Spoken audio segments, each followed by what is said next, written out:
در این قوطی‌ها دانه‌های تربوز و خربزه شنانیده شدند. برای کشت تکراری آماده شدند. در پرورش نهال و آبانی آن استفاده از چنین وسیله برای دهقانان مفید است. بعد جمع‌آوری حاصل غله‌دانگی این نهال‌ها به زمین اساسی کوچانیده می‌شوند.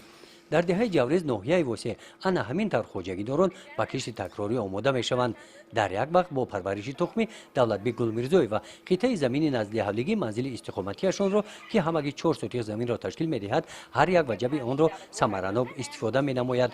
بعد جمع‌آوری حاصل اولی زمین این محصولات‌های کشتی تکراری می‌باشند. انا شنوندن دو سیتکا کارتشکامون 20 سیتکا کارتشکا گرفتیم در حاصل یکم. بعد حاصل یکم گرفتیم نه زمین تیار کردیم با حاصل دیم این اختون دیدستین کارتش چی قلمپر بودرین پامادر قلمپر شیرینک کادو یو حاصل دیمان بعدی حاصل یکم جمع‌آوری کردن حاصل دیمان خیلی نصیب باشه حاصل دیمان دیدین گل کردن بودرین دوخته اونا چی کادو گل کرده و هم دوخته نصیب باشه نه حاصل دیمان جمع‌آوریش به نزدیکی میشه. البته یاردم میکنه اینا حاصل یکم گرفتیم اینا حوزی خروکای چی خونه هم حساب شد نه که نصیب باشه حاصل دیم همه دونگی همه در چی زندگی در کار میشوه اینا حاصل دیم جمع میکنیم البته در کار میشوه بهتره زندگی را خیلی بهتر میکنیم. در کشت تکراری آب منبع مهم است. پایگاه آبپرتوی جنوبی در دهه جوریز واقع گشته است. به قبل جوریز سرگاه آب است.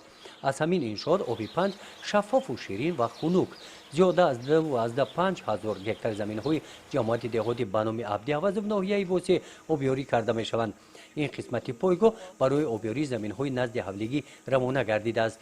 زمین‌های نزد حولگی دهه جوریز زیاده از 40 هکتار را تشکیل می‌دهد. با مصلحت رئیس محله جوریز سفر جان قابلوف این قسمت زمین‌ها که در این انشاءات سالها به کار خوابیده بودند با جلب ساکنان دهه تاریخ اشر و زمین‌های کورم مبادل گردیده یک جای ویرانه به باغ تبدیل داده شده است.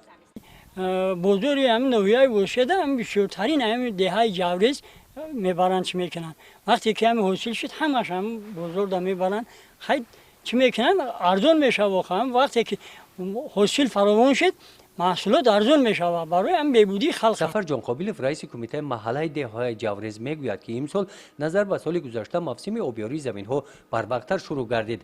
در خوجگی دهخانه به نام جان قابل در مساحت 2.5 هکتار پامیدور وقتی آبمانیش میباشد بعد کار کردن آنها با آبمانی زمین شروع مینمایند.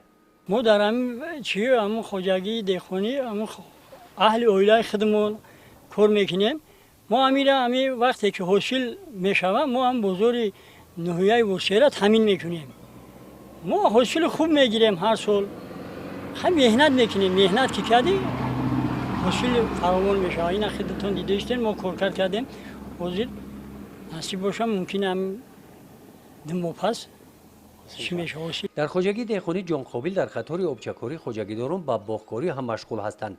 با وجود نامساعد آمدنی بهاری امسال با رعایت قاعده‌های اگرتکنیکی و مصلحت متخصصان خوجگیداران استفاده ثمرناک زمین را به راه مانده حاصل خوب به دست آوردنی هستند. گزارش خواجه نظریف خدای نظر ظهوروف از ناحیه واسع برای برنامه اطلاعاتی نوید.